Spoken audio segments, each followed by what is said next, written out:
Tony Blair. He has been speaking out about the influx of immigrants in Britain during his premiership. He acknowledges the strain that so many numbers has placed on communities. I mean, I don't want to say something that would get me into trouble, but I mean, come on now. It's not that very difficult to have spotted the strain on communities, is it? Many people have been warning about this for a very long time. Look, there's a few things going on here. Pick whatever you want, because there's also some interesting stuff going on in Germany on this topic as well. Whatever angle you want, Kelvin.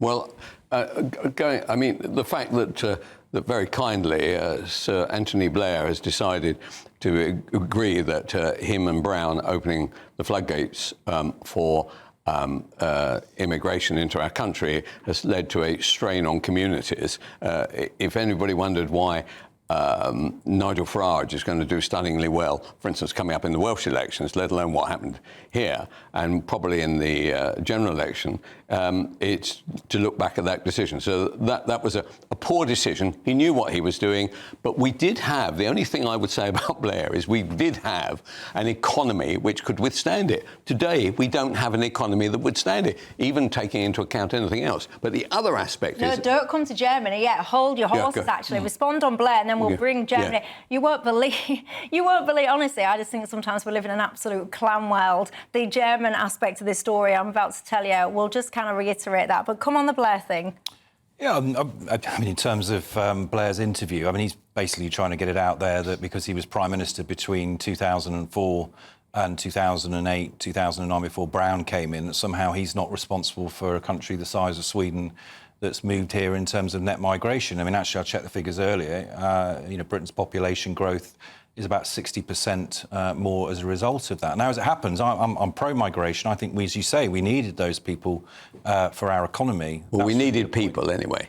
Yeah, but we should have been also training our own. That's my other point. And there you go. Are we capable of training our own? Are our people too dim and too idle to actually do work? No, I'm asking the question because something is going on in our nation. We have loads of people who are suddenly sick following a COVID, and honestly, we need people to work. We need competition for jobs. We need people to work hard. And all we hear all day long is, oh, take it easy, 4-day week. Oh, by the way, if you're sick, you can take next year off. Well, there you go. He's on his soapbox. You'll have strong opinions on that, but I do want to move on because I'm almost out of time. But Germany, everybody, look, we live in a clown world. This is just further proof of it because everyone's been crying about the Rwanda plan in this country, so much so that the Labour government, of course, have scrapped all of that. Now, you'll never guess what.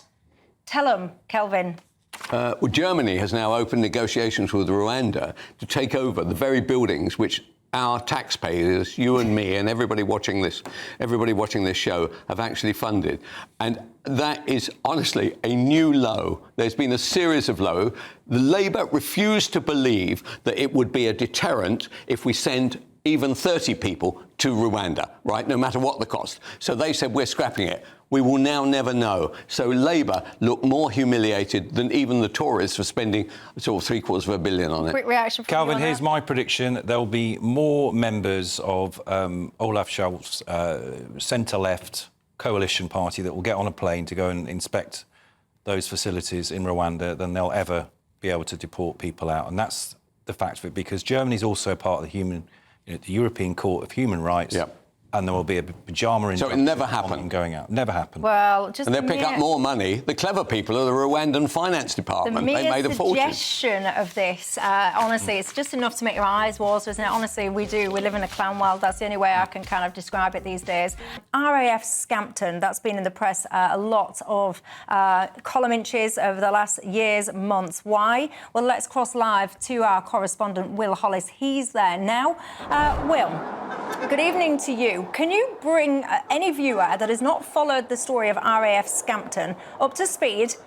Start kind of as much at the beginning and bring us up to speed as you possibly can, as rapidly as you can. Go, that's your test. Yes, well, to say that the move to bring 2,000 asylum seekers to the former RAF base Scampton was controversial is a huge understatement. For a year and a half, there have been protesters at this gate who are angry and upset about the move to bring asylum seekers here. But tonight, you can see that they're celebrating. This was originally announced by the former Conservative government as a way to stop hotels being used, which were approximately £7 million a day being spent on hotels for asylum seekers, and an answer, as the former government thought, to solve the migrant crisis and the use of small boats to bring people here. And as I said, it has been controversial. There was a move at one time to dig up the bones of Guy Gibson's black Labrador dog. That was one controversial thing. There have been police down here on many occasions. People have been arrested. But what's happened today is the new Labour government, as they had originally promised, have decided to close RAF Scampton immediately for its intended purpose of housing asylum seekers.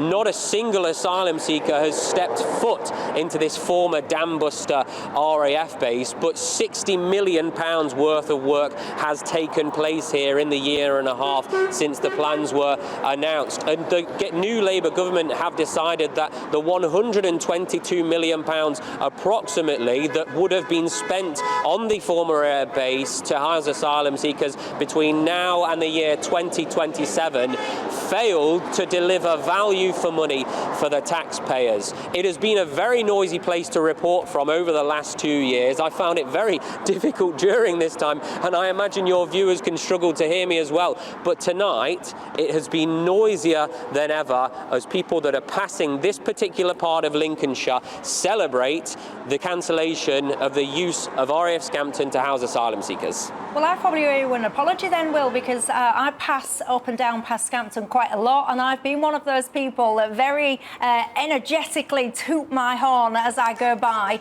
to show my kind of support to the peaceful protesters that have tried to defend their local community. That site was earmarked for hundreds of millions of pounds of investment that would have benefited the local people, opportunities, jobs, so on. Tell us more about that.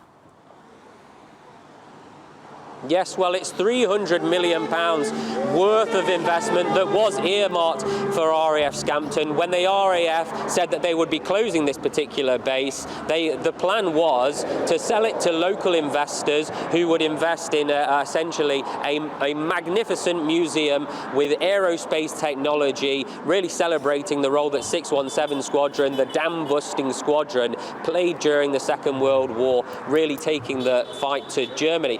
And it was only a day or two after the announcement had been made that there would be a secure deal for RAF Scampton to be turned into this visitor attraction that the then Conservative government, particularly under Sir Robert Jenrick, the former immigrations minister, when he announced in the Houses of Parliament in March 2023 that this would be used as that base. Now, what we've just heard from West Lindsey District Council is that they still intend to follow through with that investment, but now they have to actually buy the place. Well, let's hope actually that the plans do come to fruition and that the locals actually benefit from this facility. This isn't just about Scampton, though. This is a much wider policy, and I'll come into that with my panel after the break. But just tell me, you've been speaking to the people that are there tonight. How are they feeling? What are they saying? What is their sentiment? Do you want to grab anyone and ask them to have a few words?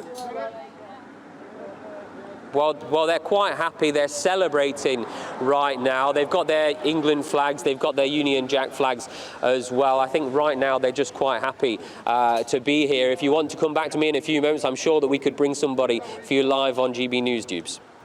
There you go. Well, thank you very much, Will, and I do apologise if I ever have tooted my horn loudly in your ears, but thank you for all of your coverage on this story for a very long time. Look, this isn't just about RAF Scampton. This is about a strategy of what we do with so-called asylum seekers, because if it's not going to be Scampton or places like that, Operation Scatter, as it's been commonly known, basically will now be the strategy of this government, which means that these so-called asylum seekers will be dispersed up and down the country.